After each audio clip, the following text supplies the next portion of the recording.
El rey Carlos se sentó en silencio mientras sus abogados colocaban un pesado sobresellado sobre la mesa de caoba. Dentro había un documento legal confidencial que podría desmantelar décadas de reputación real cuidadosamente construida.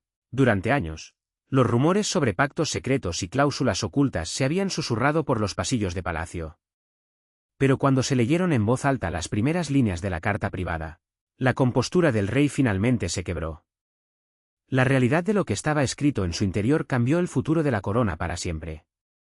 Los primeros meses del reinado del rey Carlos estuvieron definidos por un intenso escrutinio público y la silenciosa presión de estar a la altura del legado de la reina Isabel II.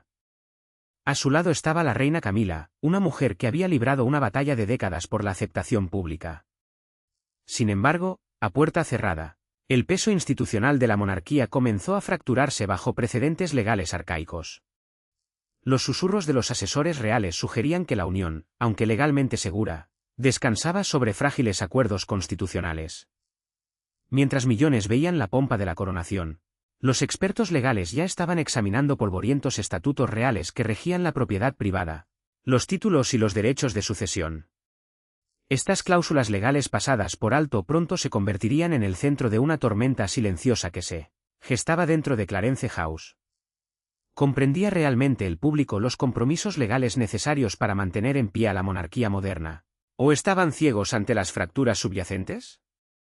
Tómate un momento para pensar en la maquinaria oculta del Estado y cuéntanos tus opiniones en los comentarios a continuación sobre si las leyes antiguas todavía pertenecen a una sociedad moderna.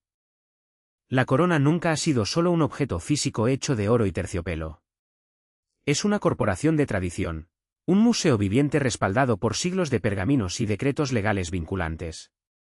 Cuando un nuevo soberano asciende al trono, el público ve la pompa, los desfiles militares y los saludos sonrientes desde el balcón del Palacio de Buckingham. Pero bajo esa superficie pulida se encuentra una red masiva de requisitos administrativos y legales que pocos, fuera del círculo íntimo, llegan a comprender. Para el rey Carlos, la transición de poder llegó en un momento en que la institución de la monarquía se enfrentaba a preguntas sin precedentes por parte del público. La gente quería transparencia, rendición de cuentas y una comprensión clara de cómo se gestionaban los fondos de los contribuyentes y las haciendas reales. En este entorno de alta presión entró la reina Camila, una figura cuyo viaje al trono no se parecía a ningún otro en la historia británica. Su camino había estado marcado por una intensa resistencia pública, el escrutinio de los tabloides y una reconstrucción lenta y deliberada de su imagen pública. Para cuando estuvo junto a su esposo durante la ceremonia de coronación, muchos creían que las batallas más duras ya se habían librado y ganado. Pero esa no era toda la historia. Mientras el público celebraba una nueva era, los eruditos constitucionales y los asesores gubernamentales examinaban silenciosamente documentos históricos que pintaban un cuadro completamente diferente.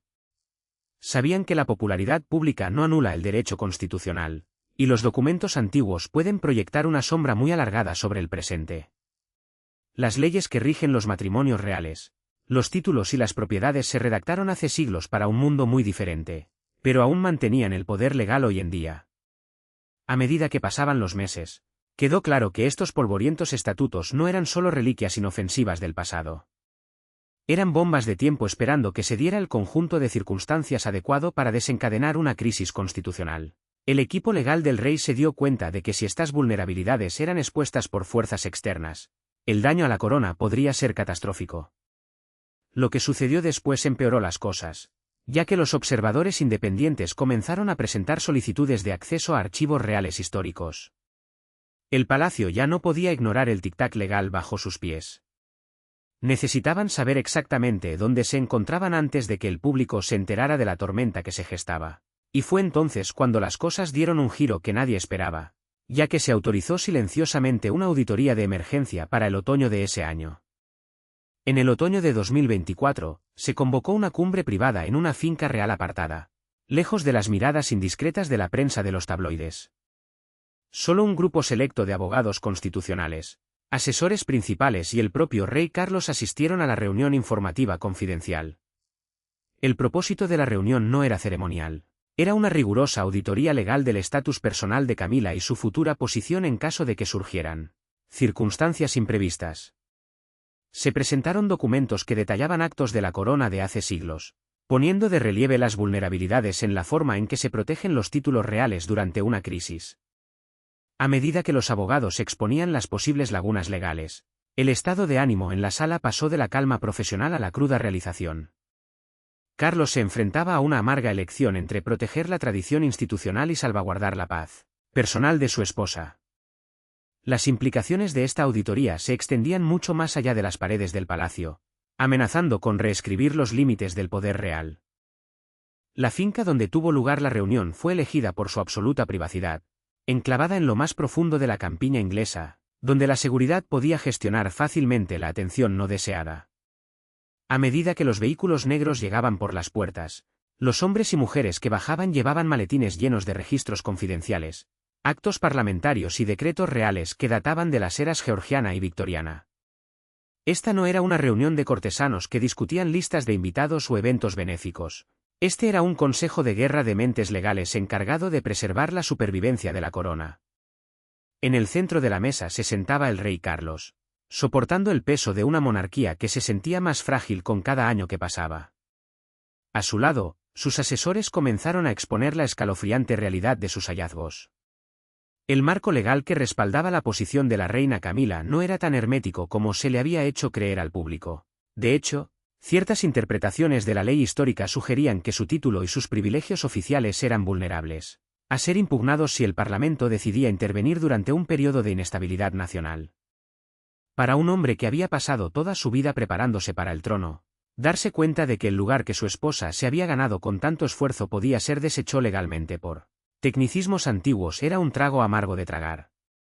Los abogados explicaron que la monarquía opera bajo un delicado equilibrio de convenciones no escritas y leyes estatutarias rígidas.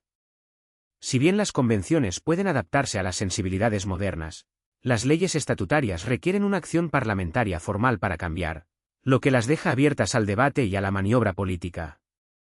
Si un político ambicioso o un grupo legal hostil decidía usar estas viejas leyes como armas, la familia real se encontraría librando una batalla defensiva en los tribunales en lugar de servir como un símbolo nacional unificador. La tensión en la habitación se espesaba con cada documento presentado.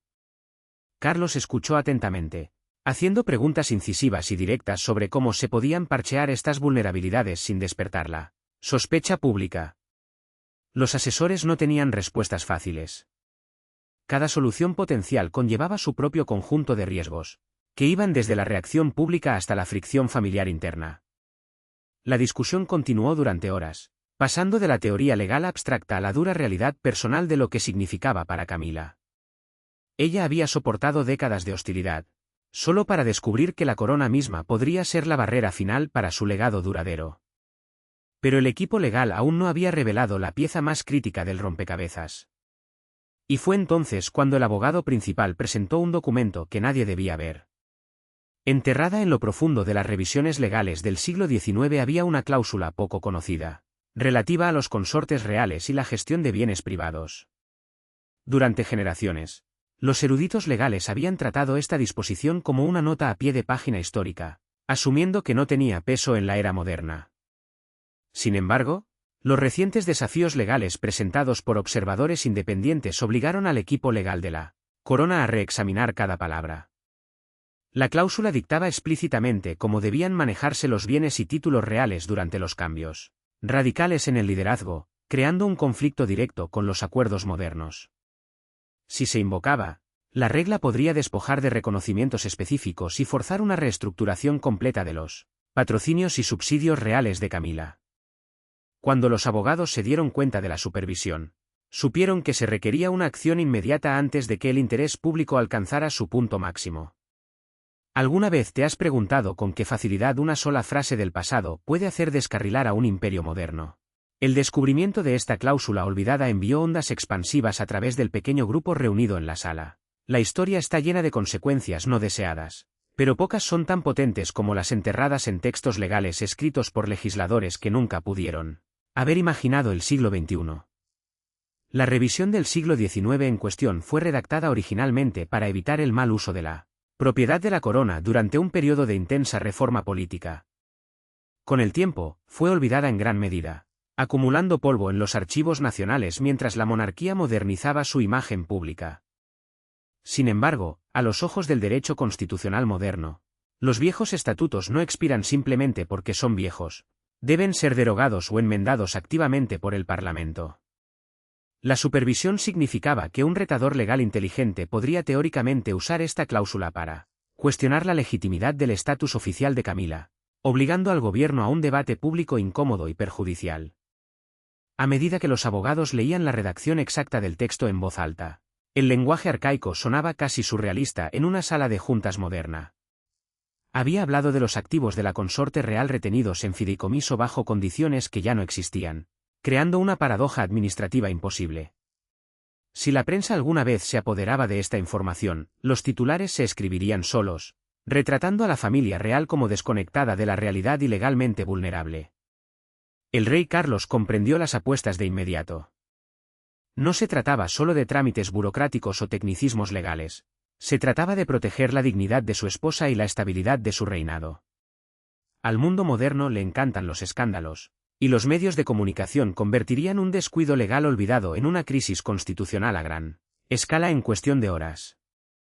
El equipo legal comenzó a discutir estrategias de control de daños, buscando cualquier precedente que pudiera neutralizar la amenaza antes de que creciera. Pero a medida que profundizaban en los archivos, descubrieron una capa aún más desconcertante del problema. Un conjunto de instrucciones dejadas por asesores reales anteriores que no podían ser ignoradas fácilmente. Lo que sucedió después, cuando se abrió la carta, dejó a todos sin habla. La carta traída a esa habitación silenciosa contenía términos explícitos redactados por asesores constitucionales senior años antes, actuando como una salvaguarda para la institución. A medida que el asesor legal leía los pasajes en voz alta, el costo personal para el rey Carlos se volvía dolorosamente obvio. Cada palabra representaba un final potencial para la paz ganada con tanto esfuerzo que él y Camila habían luchado por establecer después de años de hostilidad pública. El documento delineaba un protocolo estricto para la separación de títulos y activos si ciertos umbrales legales eran cruzados alguna vez por presiones externas. No era un escándalo de traición personal, sino un mecanismo frío y calculado de supervivencia del Estado. Para un monarca que valoraba el deber por encima de todo, escuchar los términos finales leídos en voz alta se sintió como una traición a su propia vida privada. La atmósfera emocional en la sala cambió instantáneamente a medida que la dura realidad de la corona tomaba precedencia sobre la emoción humana. El sobre había permanecido sellado durante años, llevando el escudo personal de un asesor legal senior que había servido al palacio durante una era anterior de transición. Romper ese sello se sintió como abrir una caja de Pandora de tácticas de supervivencia institucional. A medida que el abogado desplegaba el pesado pergamino, el silencio en la habitación se volvió absoluto. El texto del interior estaba escrito en un lenguaje preciso y formal que no dejaba lugar a la interpretación emocional. Era un plan de contingencia diseñado para el peor de los casos, un plano de cómo la monarquía podría distanciarse de Camila si la presión pública o política en torno a su estatus alcanzaba un punto de ebullición. Para el rey Carlos, leer estas palabras fue una experiencia profundamente emocional. Había pasado décadas luchando por el derecho a amar y casarse con la mujer que eligió, superando una reacción pública masiva y la resistencia institucional. Ver un documento formal dentro de los archivos reales que describe cómo esa misma unión podría ser desmantelada legalmente por el bien de las relaciones públicas fue devastador. Los asesores observaron de cerca al rey, notando el sutil cambio en su expresión a medida que la realidad de las demandas de la corona se asentaba. La monarquía es una máquina antigua que exige un sacrificio absoluto de aquellos que llevan sus símbolos. Le importa poco la felicidad personal, el romance o el sufrimiento individual. Su único propósito es la continuidad a cualquier costo. Esta carta era la encarnación física de esa realidad despiadada. Recordó a todos en la sala que, por muy poderoso que pueda parecer un monarca, en última instancia son sirvientes de una institución que existió mucho antes que ellos y perdurará mucho después de ellos. La tensión alcanzó su punto máximo cuando el lector se acercó a los párrafos finales, revelando una directiva que iba mucho más allá de los meros títulos o propiedades. Nadie esperaba que el párrafo final apuntara al legado central de Camila.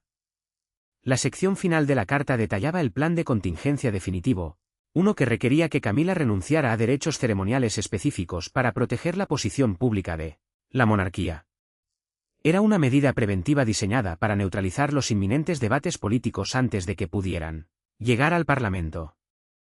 Al darse cuenta de que la institución siempre exigiría más de lo que daba, el peso emocional finalmente rompió el exterior estoico del rey. Las lágrimas cayeron mientras contemplaba el costo absoluto de llevar la corona en el siglo XXI. Una vida en la que la felicidad personal se baratea perpetuamente por la supervivencia institucional. La historia nos recuerda que las coronas son pesadas, pero las cadenas invisibles del deber a menudo pesan mucho más. Millones de espectadores que ven documentales reales a menudo olvidan que detrás de los carruajes dorados y los títulos brillantes hay personas reales que cargan con cargas inimaginables. Tómate un momento de tranquilidad para considerar las presiones invisibles que las personas llevan a puerta cerrada, en tu propia vida, lejos de los focos del juicio público. Las líneas de cierre del documento establecían un ultimátum crudo que despojaba la noción romántica de la vida real. Dictaba que si la opinión pública alguna vez oscilaba drásticamente en contra de la reina consorte debido a presiones políticas externas, la corona debía tomar medidas preventivas inmediatas despojándola de deberes ceremoniales específicos y patrocinios honorarios. Era un sacrificio calculado diseñado para apaciguar a los críticos y salvaguardar la reputación más amplia de la familia real. A medida que estas palabras resonaban en las paredes revestidas de madera, la presa emocional se rompió. El rey Carlos, conocido por mantener una conducta pública recatada y disciplinada, ya no pudo contener las lágrimas. La constatación de que la mujer que había estado fielmente a su lado durante décadas de escándalo podía ser tratada como un activo desechable por la misma institución a la que servían era abrumadora. En esa habitación silenciosa, la gran ilusión del poder real se desvaneció, dejando solo a un marido de luto por las demandas imposibles impuestas a su esposa.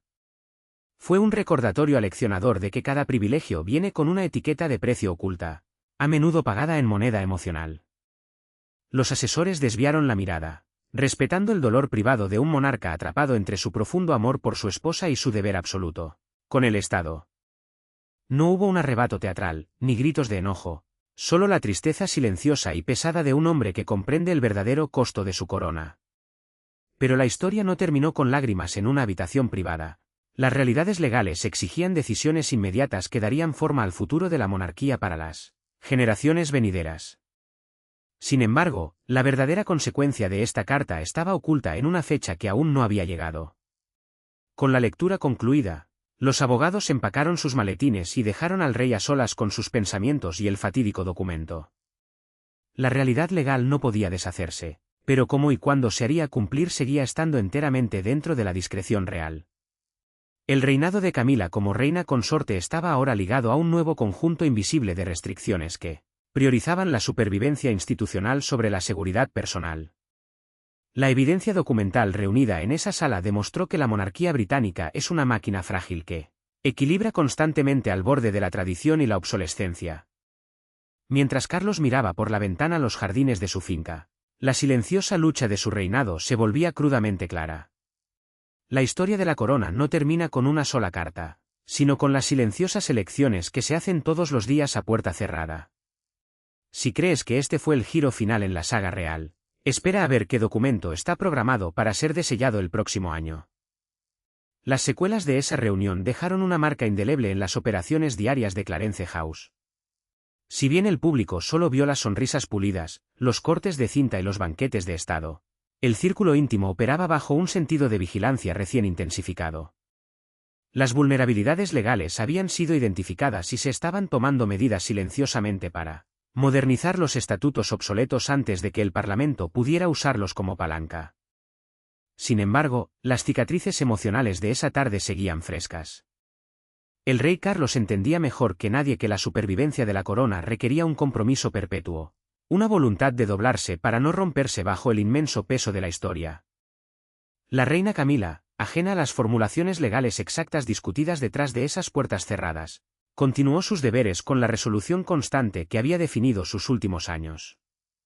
Siguió siendo un pilar de apoyo emocional para un monarca que se enfrentaba al crepúsculo de su vida y al mayor desafío de su reinado. Los documentos permanecieron bajo llave, esperando un momento futuro en el que la historia pudiera exigir su inspección una vez más. Esta es la verdad oculta de la monarquía moderna, no se sostiene por la magia o el derecho divino, sino por interminables negociaciones, maniobras legales y sacrificios profundamente personales que rara vez son vistos por el mundo exterior. Al mirar el panorama cambiante de las instituciones globales, se nos recuerda que el poder siempre es más complicado de lo que parece en la superficie. Si disfrutaste descubriendo este lado oculto de la historia real, asegúrate de suscribirte y activar las notificaciones, porque el próximo documental explora un secreto aún más profundo que el palacio ha tratado de mantener bajo llave durante más de un siglo.